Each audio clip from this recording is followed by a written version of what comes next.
행복한 안식일입니다, 성도 여러분. 지금부터 안식일의 시작인데 오늘이 1월 1일 새해 벽두인 거 봐서는 우리는 한 해를 안식일부터 시작하게 되었습니다. 새로운 경험이고 이 경험이 올 한 해의 우리의 삶을 멋지게 만들기를 소망합니다. 자, 오늘은 로마서 두 번째 시간이죠. 다 함께 로마서 1장 5절부터 6절에 있는 말씀을 함께 보시도록 하겠습니다. 로마서 1장 5절 그리고 6절 말씀입니다.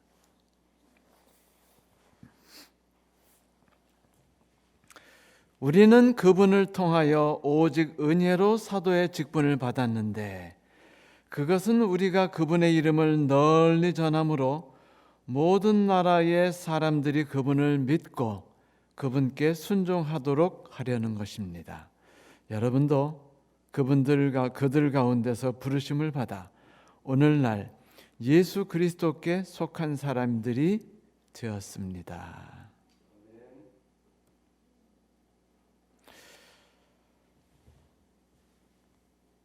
바울이 이 글을 쓴 대상은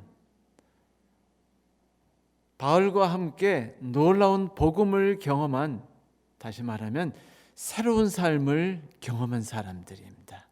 기적이란 걸 맛보고 변화의 기적이라는 걸 맛보고,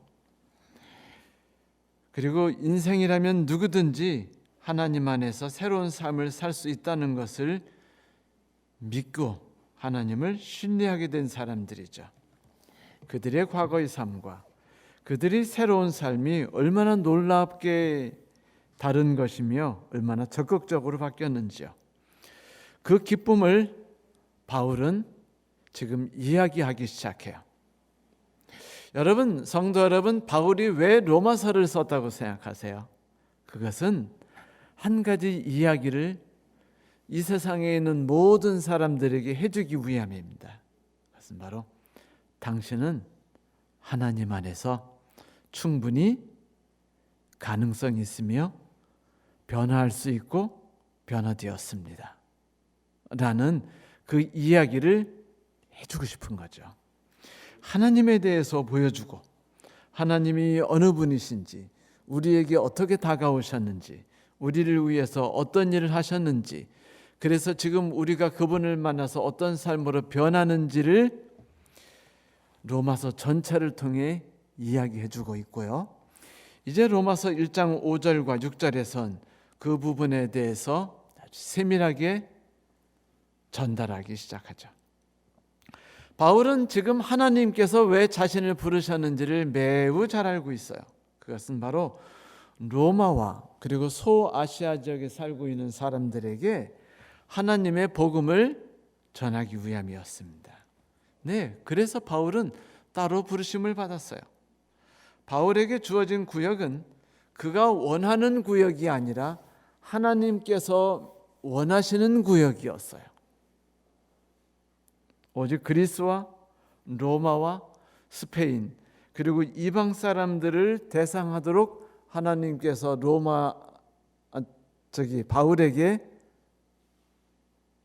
명령하셨죠. 바울의 삶을 그쪽에 있는 사람들과 바울의 삶을 어울려서 바울도 그 안에서 신앙이 활짝 꼽히게 만들고, 그리고 그곳에 있는 사람들도 바울로 인해서 하나님을 발견할 수 있도록 만드는 정말로 멋진 궁합을 만드는 일을 하나님께서는 꿈꾸셨습니다. 그래서 바울을 따로 두셨죠. 우리도 하나님께서 우리의 인생을 하나님의 목적에 따라서 따로 두시지 않습니까? 어떤 분은 교사로, 어떤 분은 목사로, 어떤 분은 봉사하는 일로, 장로로, 집사로, 다양한 일로 자기 일을 통해서 자기의 환경 속에서 천국을 만들 수 있도록 하는 데 있어서 최선의 방법을 하나님은 아십니다. 그 길을 하나님은 우리를 위해 만들어 주셨고 그 길을 바울에게 만들어 주신 것이었어요. 하나님의 복음을 위해서 바울은 따로 세우심을 받았죠. 무엇을 위해서요? 복음을 위해서. 복된 소식.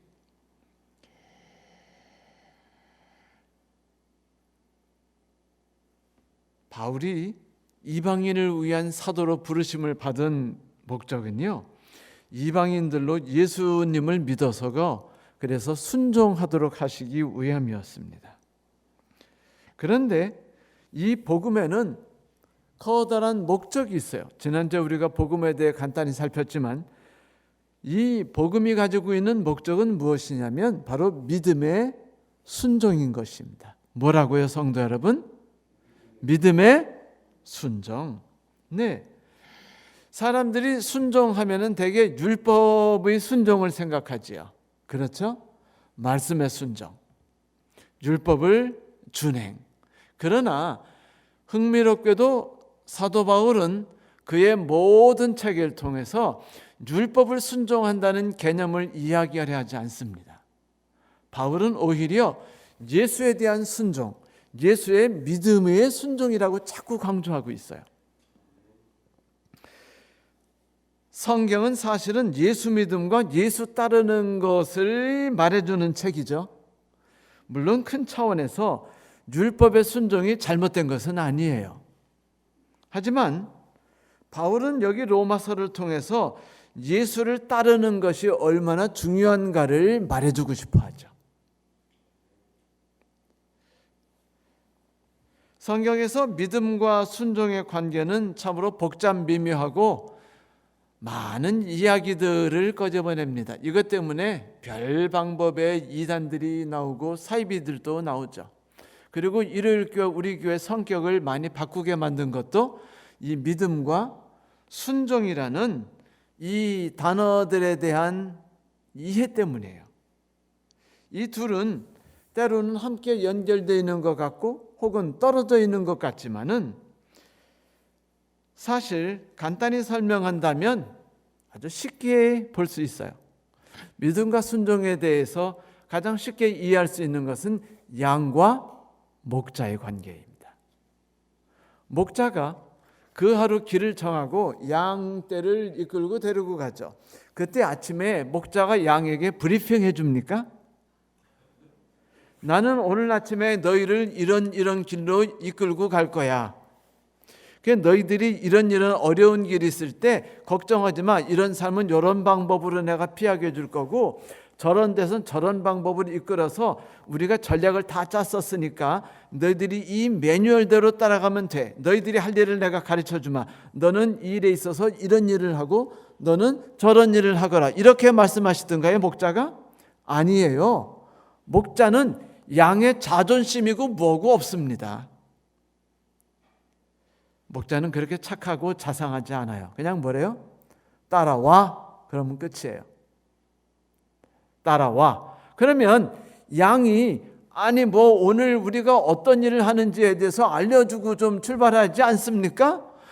그래야 내가 신발을 2켤레를 준비할지 1켤레를 준비할지 도시락을 쌀지 말지 생각할 거 아니에요?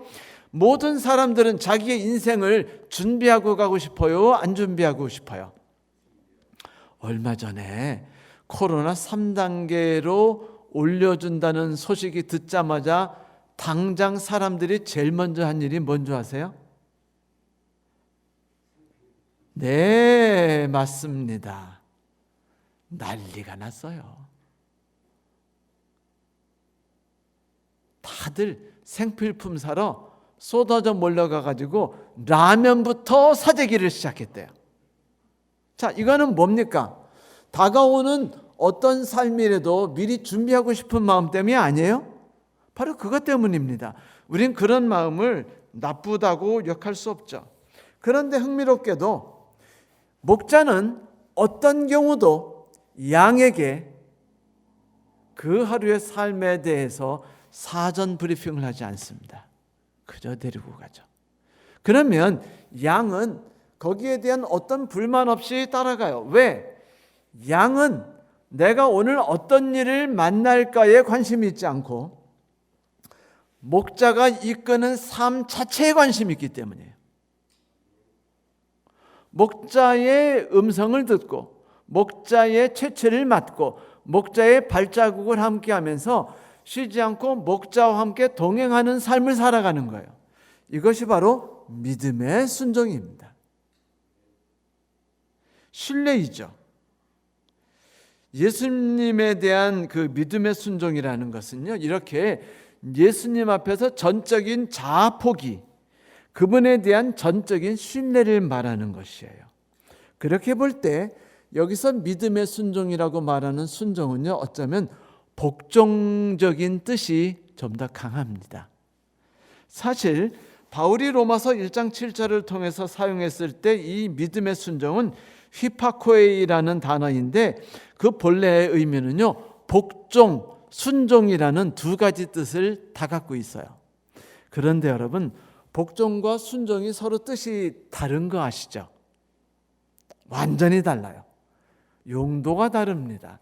예를 들어 여러분, 우리 그러면 한번 시험 문제 풀어볼까요? 함께. 자녀여, 부모님의 말씀을 순종하라. 이거 에베소서 6장에 나오는 말씀이죠.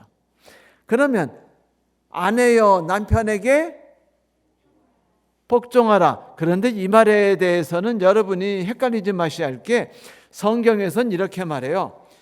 남편과 아내여, 그대들은 피차간에 서로 복종하십시오 를 먼저 시작합니다. 서로 뭐 하라고요? 서로 복종하래요. 그리고서는 아내에게 이렇게 말합니다. 아내여, 그렇게 하십시오. 그래서 이제 부부가 피차 복종하는데 그 복종을 역할을 나눠서 아내는 복종으로, 남편은 사랑이라는 단어로 이제 사도 바울이 요구를 하죠. 이때 복종이란 제가 여러분께 자주 설명드렸듯이 어떤 명령을 따른다는 뜻을 전혀 갖고 있지 않습니다. 복종은 위치예요. 나 자신을 상대방 아래의 위치에 두는 것입니다. 상대방의 인생의 주관자고 나는 그 사람이 어떤 길로 따르든 어떤 명령을 하든 어떤 삶으로 나를 이끌고 가든 나 자신이 없는 존재처럼, 노예처럼, 종처럼, 양처럼 그저 그의 삶 모든 것에 나 자신을 의지하고 살아가는 것을 복종이라고 말해요. 그런데 이 복종이라는 삶은 놀라운 메커니즘을 갖고 있죠. 그래서 제가 자주 말씀드리죠. 복종한다는 단어는 영어로 yield란 뜻인데 이 뜻은 단어는 두 가지 뜻을 한꺼번에 녹여서 갖고 있다. 첫째, 복종. 두 번째는 열매를 맺다. 다시 말하면 가지가 나무에 철저히 의지하고 있을 때 가지가 열매를 맺는다는 것입니다. 여러분, 나무 둥치가 열매 맺는 거 보셨어요? 미치지 않는다면은 나무 둥치는 결코 열매를 맺지 않아요. 열매는 언제나 어떤 가지가 맺죠? 햇가지가 맺습니다. 매달려 있을 때 자연스러운 관제 속에서 열매를 맺는 거예요. 결국은 복종하는 삶은 자연스럽게 상대방을 의지해서 상대방의 모든 노력에 나 자신을 내맡긴 결과 나 자신의 삶이 영광스럽게 변하는 거죠. 흠도 좀 없는 아름다운 신부처럼, 그리고 달콤하고 맛있는 열매를 맺은 과일을 달린 가지처럼 말입니다. 이것을 복종이라고 말해요. 그러나 순종 역시 나 자신을 비우지 않고 순종할 수 있나요? 그것도 재수가 없어도 따라야 되고, 그리고 내가 비록 원치 않아도 따른다는 점에서는 복종과 비슷한 개념을 갖고 있어요. 그러나 순종은 상대방의 명령을 따른다는 의미가 좀 더 그쪽에 강하고, 복종은 상대방의 내 자신을 내어 맡긴다라는 의미가 더 강합니다. 그런데 로마서에서는 이 두 가지 적절한 중간 부분 같아요. 믹스된 거죠. 그래서 상대방의 이야기를 듣고 행복해하고 복종하고 내가 성장하고 이런 것이기 때문에 우리는 여기 나오는 믿음의 순종 대신에 바울이 가장 사랑하는 단어인 믿음의 복종이라고 말한다 할지라도 큰 문제는 되지 않을 거라고 생각합니다. 알고 보면 복종도 순종도 다 자기를 포기하지 않고는 이루어지지 않으니까요. 여기서 바울이 말했던 믿음의 순종이라는 것은요, 소유격 형태로서 믿음으로부터 나오는 순종입니다. 믿음과 순종이 아니고 믿었기 때문에 믿음이라는 샘물에서 솟아나온, 자연스럽게 솟아나오는 뭐라고요? 순종이라는 거죠. 여러분, 하나님께서 우리를 위해서 이루신 모든 놀라운 일을 한번 바라보세요. 어찌 그분을 신뢰하고 따르지 않을 수 있단 말입니까? 나의 지난 삶을 하루하루를 되살펴보세요. 그분께서 나를 위해 해주신 일들을 하나하나.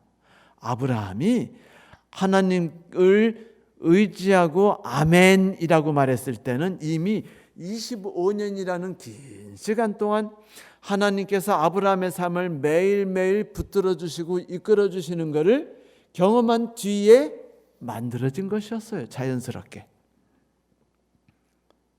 그렇게 하나님을 신뢰하고 따르지 않을 수 없게 되어서 아멘! 하나님이 말씀하시는 건 무조건 다 따르겠습니다. 그게 너무 행복해요. 왜냐하면 그 일을 하게 될 때 제가 어떤 놀라운 멋진 일이 내 앞에 다가올지 나는 기대를 하지 않을 수 없거든요. 라고 반짝이고 그냥 그런 눈으로 쳐다보는 기분을 여기서 믿음이라고 말하는 겁니다. 바울이 그랬어요. 그래서 우리도 역시 그분을 신뢰하고 따르지 않을 수 없는 것이 신뢰하고 내맡기고 살아가니까 우리의 삶이 너무 멋진 거예요. 그래서 이런 멋진 삶을 성경에서 그냥 한 단어로 표현할 때 믿음의 순종이라고 말해버립니다. 뭐라고요? 믿음의 순종. 자, 질문 하나 드릴게요. 바울은 왜 온 세상 사람들을 믿음의 순종으로 이끌려 하죠? 그런 질문을 던지면 어린아이들이 이렇게 대답할 거예요. 아이, 목사님, 어떻게 그런 어리석은 질문을 하세요? 질문 같지 않은 질문. 당연한 거 아닙니까? 바울은 세상 모든 사람들이 하나님의 영광, 그리스도의 영광을 맛보고 그 영광이 온 세상에 환히 드러나기를 소망했기 때문에 세상 사람들을 믿음의 순종으로 이끌려고 했기 때문입니다. 이끌려고 했던 거예요. 여러분, 저는 캐나다 로키 산맥을 가보기 전에는 로키 산맥이 그렇게 멋있는지 몰랐어요. 거기 열흘 동안 가가지고 처음에 이렇게 생각했습니다. 멀어. 너무 길어. 아니, 어떻게 10시간씩 운전하며 다녀야 돼? 그런데 가가지고는요, 오기 싫어지고 순간순간이 너무 함몰돼가지고 그 경치에 감동에 빠져가지고 성경 보는 것보다 더 재미있는 것이 이것이 아닌가 생각도 한 적이 있었어요. 그런데 가니까 그걸 경험한 거죠. 그렇지 않습니까? 똑같아요. 세상 사람들에게 믿음의 순종으로 이끌지 않으면요, 그 사람들이 하나님의 영광을 볼 수가 없어요. 그 영광이 얼마나 위대한지, 얼마나 아름다운지, 얼마나 나의 마음을 저리게 하고 뜨겁게 만들며 나로 하여금 그 폭포수 같은 눈물을 흘리게 해주는지에 대해 아무도 이해할 수 없습니다. 맛볼 수 없어요. 믿음의 순종으로 그래서 그들을 이끌고 가고 싶었던 것이 바울의 뜨거운 마음이었습니다. 그리스도의 영광이 드러나는 걸 간절히 소망했죠. 이 마음을 바울은 빌립보서에서 이렇게 말해요. 그러므로 하나님께서는 그를 가장 높은 자리에 올려주시고 그에게 모든 이름들 위에 뛰어난 이름을 주셨습니다. 이것이 바로 예수를 나의 삶의 인도자요, 나의 삶의 목자요, 그리고 주인으로 받아들이고 인정하는 삶을 말하는 것이에요. 예수께서 나의 주인이시라고요? 그것은 내가 나의 삶을 계획하고 꿈꾸고 운영해 나가는 것이 아니라 하나님, 당신께 나의 모든 것을 내맡길 테니까 책임져 주세요 라고 말하는 것이죠. 그때 예수께서 내 앞에서 드디어 뭐가 되시는 겁니까? 주인이 되시는 거예요. 왕이 되시는 겁니다. 목자가 되는 거고요. 인도자가 될 수 있는 거고, 그분의 이름이 드디어 영광을 받게 되는 겁니다. 이 모든 것은 바울이 이런 과정을 통해서 그 모든 사람에게 천국을 맛보게 해주기를 바랐기 때문이에요.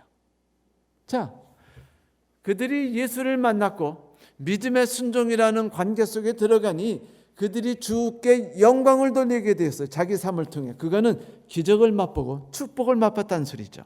그러면 그 삶을 우리는 무슨 삶이라고 말할 수 있을까요? 천국이죠. 그 삶이 천국입니다. 천국은 이 자리에 있어요. 천국은 가나안에 있습니다. 어떤 땅이죠? 전쟁이 있는 땅. 어떤 땅이죠? 기근이 많은 땅. 어떤 땅이죠? 땅이 황폐한 땅. 젖과 꿀은 개뿔 전혀 없는 땅. 그러나 하나님이 계시기 때문에 아무리 황폐하고 메마른 땅이라도 그것을 우리는 무슨 땅이라고 부르게 되었어요? 젖과 꿀이 흐르는 땅입니다. 맞아요. 땅에 의존하는 것이 아니라 하나님이 나에게 지정해 주신 그곳에 의미를 둔 것이에요. 여러분, 요즘에 우리가 자꾸 후회하게 되죠. 집을 샀었어야 하는데, 집을 샀었어야 되는데, 작년에 안 산 걸 후회해. 맞아요. 2년 전에 제가 부여 처음 왔을 때, 여기 북성교회 처음 왔을 때 3년이죠 이제. 제가요 집을 사러 다녔어요. 그때 저기 자이가 3억 중반대였습니다. 그런데 저는 초반대까지 내려갈게요 라고 생각하고서 조금 기다려볼게요 라고 말했어요. 근데 버티다가 갑자기 막 누구들이 닥쳤냐면 버스 부대가 닥쳤어요. 소위 말하는 갭투자꾼. 그러더니 훌륭하신 대통령을 만나가지고 집값이 폭등했죠. 그래가지고 지금 얼마 되는 줄 아세요? 5억이 넘어버렸어요. 이거는 어떤 사람들에게 후회와 분노가 치미냐면요, 이 세상에 젖과 꿀이 흐르는 곳을 찾아다니는 사람들에게 불만이 있고 눈물이 있으며 고통이 있는 것입니다. 왜 땅에서 젖과 꿀을 찾으려고 하죠? 젖과 꿀은 땅에 있는 게 아니라 하나님이 나를 이끄시는 삶 자체에 있는 것이고요, 하나님이 줄자로 재어주신 구역 안에 있는 것입니다. 그것이 황폐할지라도 그것이 천국이죠. 예수께서는 산상수훈을 통해서, 마태복음을 통해서 그 사실을 그렇게도 알려주려 하셨죠. 그리고 이끌어 데려가고 싶었습니다. 그 천국으로. 그리고 바울은 새로운 왕이 제공하는 천국이 어떤 나라인지를 그 로마 사람들, 스페인 사람들, 그리스 사람들이 맛보기를 너무도 바랬어요. 왜냐하면 자기가 그걸 맛봤고 너무너무 행복했거든요. 이렇게 좋은 거를 나눠주고 싶었어요. 많은 사람들이 저보고 뭐라는 줄 아세요? 신목사 바보야? 왜 두리안을 안 먹는 거예요? 그거 한번 먹어봐 제발. 나는 네가 먹기를 바래. 먹기만 하면 세상이 별천지라는 걸 느끼게 될게요. 제발 먹어. 아무리 말해도 저는 안 먹었어요. 향기만 맡았는데 향기 맡으면 정말 천국 같긴 해요. 그런데 안 먹었습니다. 근데 그들은 말해요. 엘러지가 생기고 두드러기가 나도 난 먹는다. 맞아요. 그들은 그걸 경험했기 때문에 저에게 그것을 주고 싶어 하죠. 그것이 바로 사도 바울이 로마서를 쓴 목적입니다. 여러분, 복음, 지난주에 우리가 이야기를 나눴던 복음의 최종 목적이 뭐죠? 그리스도를 높이는 겁니다. 그분께 영광을 돌리는 거예요. 순서를 말해볼까요? 하나님의 복음이 온 세상으로 믿음의 순종을 하게 만들죠. 그러면 세상 사람들이 예수 그리스도를 온 이름 위에 두는 것이고, 그것이 내가 그리스도 안에서 맛보는 천국이 되는 겁니다. 이 짤막한 말에 이 이야기를 지금 담아준 거예요. 로마서의 정수입니다. 이제 이 단순한 말이 앞으로 뒤에 얼마나 아름다운 말로 풀어지는지를 여러분 상상할 수가 없어요. 상상하는 게 부끄러워요. 너무 행복해서 로마서란 책이요, 내가 이렇게 아름다운 책을 접하게 된다는 것이 하루하루가 행복하고 즐거운 것을 이제 맛보게 될 겁니다. 자, 누구의 힘이라고요? 내가 뭘 해야 된다고요? 하나님의 무엇을 하셔야 된다고요? 그때 어떤 일이 일어난다고요? 이런 궁금증에 대해서, 이 모든 원리에 대해 짤막한 이야기를 들려드리죠. 알코올 중독자와 결혼한 한 아내가 말했어요. 아주 오랜 해 동안 저는 제 자신의 노력으로 남편을 변화시키려고 노력했습니다. 천성적으로 저는 의지가 강했고, 저는 열심히 살아가는 사람이었기 때문에, 또한 저는 제가 원하는 바를 위해서 투쟁할 준비가 됐었습니다. 그러나 어느 날 저는 모두 포기했죠. 목욕탕 속에서 울면서 기도를 드렸던 기억이 이제 납니다. 그때 저는, 주님, 저는 제 생을 다룰 수가 없습니다. 저를 맡아주세요. 제가 아무것도 조정할 수 없다는 걸 저는 지금 깨달았습니다. 라고 울면서 기도했죠. 그것이 제 결혼 생활의 전환점이 되었습니다. 우리 둘 다 변하게 되었죠. 변화는 천천히 이루어졌습니다. 마침내 저는 저의 마음을 남편에게 쏟아 부을 수 있는 기회를 얻게 되었죠. 제가 그의 사랑을 얼마나 필요로 하고 그의 생활에 우선 가장 첫째가 되기를 얼마나 원하는지를 말했더니 그가 진지하게 받아들이더군요. 그는 술을 끊을 새로운 동기를 가졌는데, 우리 남편의 친구가 어느 날 남편을 금주단체로 데려간 것이 아니겠어요? 이제 우리 남편 술 끊은 지 7년이 되었습니다. 저는 날마다 우리가 이제 서로에 대해 갖게 된 사랑과 존경을 인해서 하나님께 감사드리죠. 그러나 그렇게 되기 전까지 주님께서는 우리를 먼저 바꿔 놓으셔야만 했답니다. 맞아요. 내가 나의 힘으로 살아가려는 것, 내가 나의 땅을, 젖과 꿀이는 땅을 내가 얻기 위해 투쟁하는 것, 어쩌면 이것이 율법의 순종이죠. 이런 일을 한다는 것, 세상의 지혜고, 이런 일을 한다는 것, 우리가 세상 방법대로 사는 것이죠. 이렇게 살아간다는 것이 결국 불행을 가져온다는 걸 이 여인은 안 겁니다.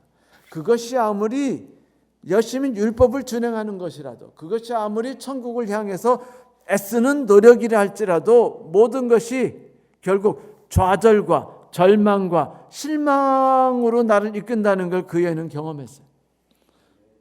그래서 그녀가 모든 걸 포기하고 하나님께 내어 맡기자, 자기가 이제 무언가를 하지 않으려고 하자, 드디어 하나님이 어떻게 하셨어요? 마음에 들으신 겁니다. 하나님이 주인이 되셨어요. 이제 하나님이 인도하십니다. 자, 이제부터 넌 양, 나는 먹자. 따라해. 너는 뭐라고? 양이에요. 나는 먹자. 이제부터 나는 너에게 하루 일과를 브리핑하지 않는다. 네. 그리고 하나님이 그 여인의 삶을 이끄시니까 어떻게 됐어요? 가족이 주께 영광을 돌리게 됐고, 주님이 당신이 개입하셔서 영광을 받으셨고, 그리고 그 집이 천국이 된 거예요. 그렇습니다. 그녀의 말대로 자기 자신이 아무리 혼자의 힘으로 세상과 싸우고 죄악과 싸워 나가려 할지라도 그건 실로 피곤하고 불가능한 일이에요. 우리가 모두 경험하지 않았습니까? 나 자신이 변화되어야 됩니다. 그것은 내 힘으로 무엇을 하려 하는 것이 아니라 하나님께서 나의 삶을 주도하시도록 내어 맡겨야 된다는 점, 믿음의 복종을 해야 된다는 점으로 변화되어야 된다는 것이죠.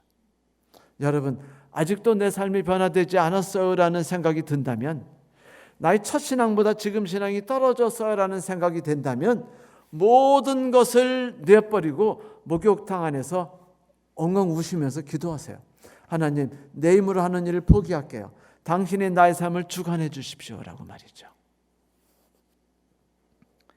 나의 삶이 변화되고 하나님이 나의 삶의 주인이 되시면 하나님의 영광이 드러나게 됩니다. 여러분, 그 사실이 불가능한 일이 아니에요. 아니, 이 모든 일이 가능하다는 사실을 우리 모두가 함께 믿으시게 되기를 간절히 바랍니다. 성경이 우리에게 해주시는 말씀을 들어보세요. 나는 이 백성의 마음과 생활 태도를 변화시켜서 언제까지나 나를 공경하여 대대손손 잘되게 하여 주리라. 예레미야 32장 39절. 하나님이 약속하지 않으셨어요. 그것이 그분의 삶의 목적이고 그분의 삶의 전처임이 그분의 기쁨입니다. 믿음의 순종. 이것은 오직 신뢰를 통해서만 일어나는 것이죠. 그 삶이 내가 주도하는 삶이 아니라 해서 내가 적극성을 가지고 내가 주도적으로 그 삶을 이끌지 못한다고 해서 불안해하거나 두려워하지 마십시오. 자꾸 말하는 이야기지만 아빠가 그 딸을 하늘로 던지고 봤죠.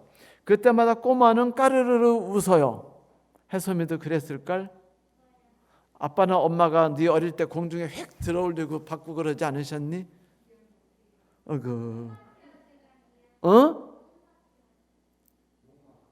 목마 태워졌죠? 해소마 뭐 뛰어내려 받을게 이런 건 안 하시대? 침대에서. 그렇지, 어린애니까. 맞아. 근데 여러분, 꼬마 아이는요, 그 공중에서 자기가 자기를 전혀 통제하지 못한 채 막 발바둥 치는데도 까르르 웃어요.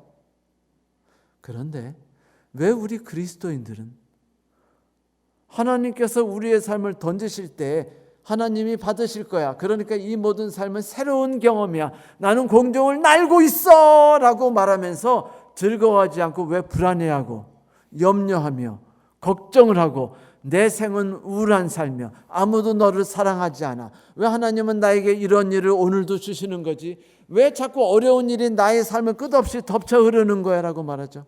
이건 롤러코스터이고 이건 재밌을 뿐이고 이건 아버지가 던진 공중에서 유형일 뿐인데 말입니다.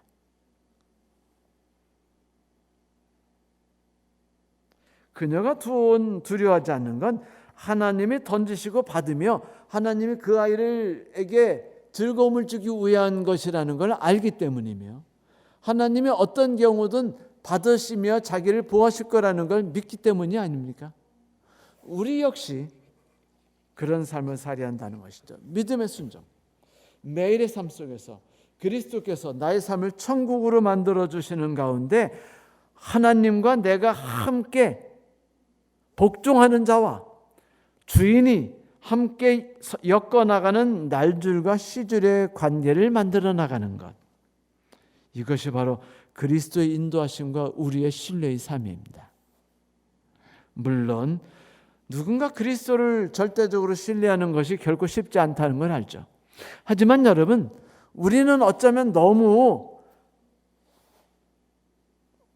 한 번에 큰 일을 바라는지도 모릅니다.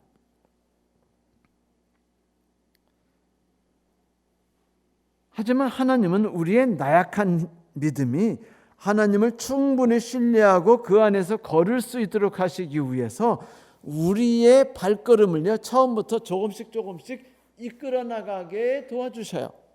마치 이런 거죠. 오래전에 깊은 협곡에 현수교가 매달려 있었습니다. 거대한 다리가 놓였어요. 그 사람들이 어떻게 저기다가 저 높은 계곡 꼭대기에다 다리를 놨을까 궁금해했어요. 그 옛날이니까. 그런데 그 이야기를 듣고 나니까 참 재미있었습니다. 한 사람이 아주 큰 석궁을 그 조그만 가는 줄 있죠. 가는 줄을 해가지고 석궁을 쏴버린 겁니다. 그러니까 석궁이 날아가가지고 저쪽 계곡에 퍽 떨어졌어요. 줄이 아주 얇은 줄이 확 풀려나가며 따라갔죠. 그러자 그 줄이 거기 닿자 줄에다가 조금 더 굵은 줄을 매달았어요. 그 다음에 반대쪽에서 끌어당긴 겁니다. 그러자 끈이 끊어지지 않고 조금 더 굵은 줄을 당기자 그 다음에 더 굵은 줄을 묶었어요. 또 당겼어요. 더 굵은 줄을 묶었습니다. 나중에 이만한 밧줄을 끌었고요. 그 다음에 뭐를 옮긴 줄 아십니까? 이따시만한 쇠줄을 연결했던 거예요. 그 다음에 강철을 꼬아서 긴 케이블을 밧줄에 매달아서 지지대를 연결하니까 그것이 바로 소위 말하는 현수교가 돼버린 것이었죠. 여러분, 그 누가 처음부터 굵은 강선 케이블을 계곡 이쪽에서 저쪽으로 옮길 수 있으리라고 생각했겠습니까? 작은 것부터 시작했을 뿐이에요. 하나님께서 우리의 신앙 역시 그렇게 이끌어 주실 것을 여러분 믿으셔야 됩니다.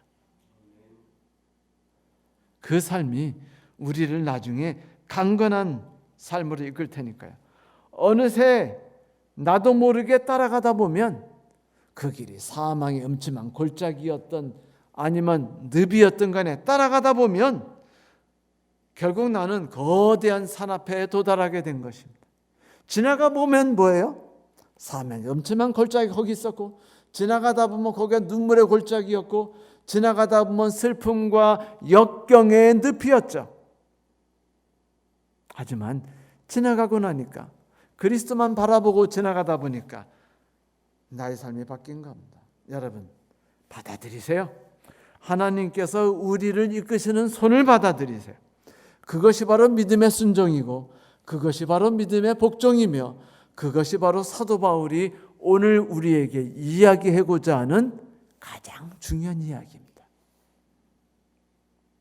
이 믿음의 순종은 정말로 우리의 삶에 놀라운 기적을 만들어내곤 합니다.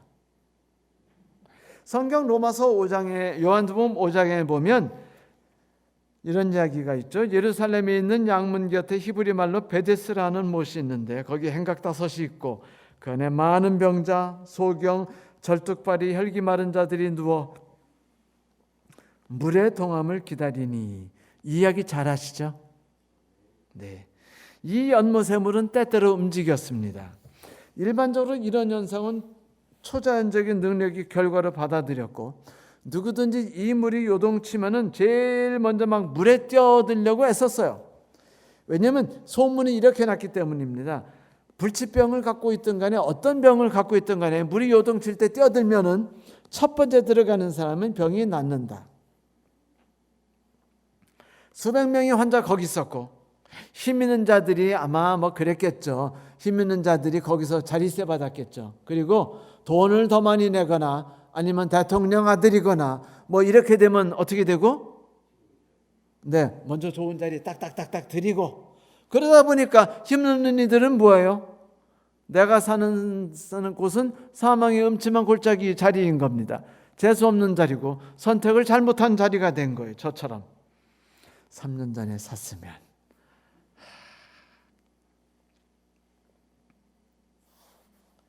그런데 막 물이 흔들리면 막 서로를 짓밟고 막 거기 뛰어들려고 하니까, 여러분 이거는요 아주 난장판이에요. 기적 하나를 만들기 위해 일어나는 것이 상대방을 해치고 들어가야 되며 상대방을 밟고 지나가야 하는 장소가 됐습니다. 여기서 수많은 사람들이 희망 없이 죽어갔으며 낮의 뜨거움과 밤의 냉기에서 보호받지 못한 채 그냥 거기서 있었어요. 그래도 날마다 고침을 받겠다는 헛된 소망을 갖고 연못에 기어와서는 거기서 밤을 새우는 사람들이 많았죠. 하루는 예수께서 홀로 지나가시다가 그 연못을 이르셨습니다. 그는 불치병 환자들이 비참한 모습으로 연못만을 바라보는 것을 보았습니다. 그들은 자기 힘으로 연못에 들어가려고 애썼죠. 누구 힘으로요? 자기 힘으로. 우리처럼요.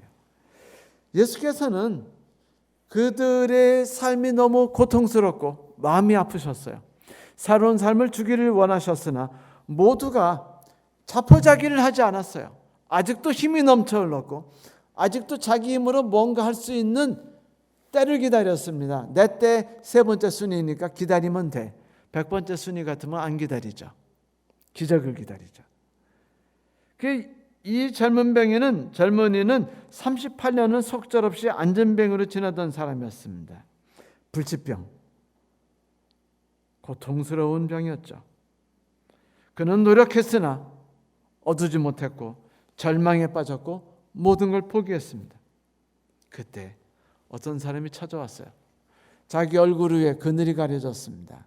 그 눈을 뜨고 보니까 뭐래요? 네가 낫고자 하느냐? 라고 묻습니다. 주여, 물이 동할 때 나를 못에 넣어줄 사람이 없어서 내가 가는 동안에 다른 사람이 먼저 내려가나이다. 이것이 우리 인생 같지 않습니까? 네? 뭐가 없어서요? 내가 금수저가 아니라. 뭐가 없어서요? 내가 부자 아버지가 없어서. 뭐가 없어서요? 힘 있는 형님이 계시지 않아서. 그래서 나를 도와줄 리가 없어서 내 힘으로 발악하고 가다가 언제나 실패한다는 인생을 이야기하고 있어요. 그때 예수께서 어떤 말씀하지 않으셔요? 이유도 말씀하지 않고 뭐라고 말씀하십니까? 일어나서 네 자리를 들고 걸어가라. 여러분, 하나님은 언제나 우리에게 고약한 하나님으로 등장하시죠. 좀 친절하게 내가 너를 낫게 하려고 하거든. 내가 지금 너한테 일어나서 네 자리를 들고 일어나라고 할 거거든. 그러면 내 몸에 활력이 생길 거야. 그러면 말이야, 그 순간에 한번 벌떡 일어나려고 한번 생각을 딱 해봐. 그러면 발 아래부터 열기가 짜리리 흐르고 전기가 몸을 돌기 시작하면서 막 뜨거운 열기가 솟아오르는 기분이 들 거야. 그때 벌떡 일어나. 알았지? 뭐 이런 얘기 하셨는 줄 아십니까? 아니에요. 그저 일어나 네 자리를 들고 걸어가라. 여러분, 여기에 대해서는 두 가지밖에 없습니다. 첫째, 내 생각과 내가 알고 있는 상식과 논리 모든 걸 포기하고 상대방에게 복종하는 겁니다. 상대방의 모든 지식이든 능력이든 상대방이 전부이면 나는 아무것도 아니라고 인정하는 거예요. 그게 복종이죠. 그리고 상대방 말대로 나 자신을 맡기는 겁니다. 이 사람이 그랬어요. 그는 그 말씀이 있자 예수의 따뜻한 눈동자를 봤죠. 동정 어린 눈동자를 봤습니다. 그분이 지금 자기에게 무엇을 요구하시는지를 그는 느꼈어요. 그는 마음에 전율이 일어났습니다. 하나님께서 자기에게 놀라운 일을 일으키시려 한다는 사실을 알게 됐습니다. 옛날 생각이 막 주마등처럼 흐르지 않았겠어요? 어릴 때 동전을 잊어먹었거든요. 그런데 좀 있으면 아빠한테 혼날 것 같아서 막 찾다 안 되니까 막 무릎 꿇고 기도하고 막 엉엉 울죠. 그때 무릎 꿇고 기도하고 나서 이렇게 했는데 돈이 나왔어요. 뭐 이런 기분을 회상하고 나니까 지금 옛날에 내가 했던 것처럼 하나님을 다시 붙들고 일어나야 된다는 생각이 듭니다. 그는 먼저 그리스도에게 복종하기로 뜻을 결정해요. 그러자 온몸의 근육이 그 복종하는 의지에 응답합니다. 그는 자기의 다리로 일어섰죠. 성도 여러분, 변화된 삶, 이게 바로 믿음입니다. 이것이 바로 믿음으로부터 흘러나오는 복종이 아니겠습니까? 그리고 이것이 하나님께 돌리는 영광이 아니겠어요? 내 삶이 변화돼야 내 하나님께 복종한 삶으로 인해 만들어진 기적이 있어야, 그래서 내가 어떤 삶에도 두려워하지 않는 자신감이 있어야, 그래서 누구를 욕하고 시불시불거리지 않고 시비하는 허스키 이런 이야기 하지 않고 감사하며 만족해하며 하나님께서 인도하신 뜻을 나는 믿습니다라고 반짝이는 눈망울로 말할 줄 알며 이렇게 할 때 하나님이 영광을 받지 않으시겠어요? 기적이 우리의 삶에 막 흘러들지 않겠습니까? 성도 여러분, 이제 여쭤봅니다.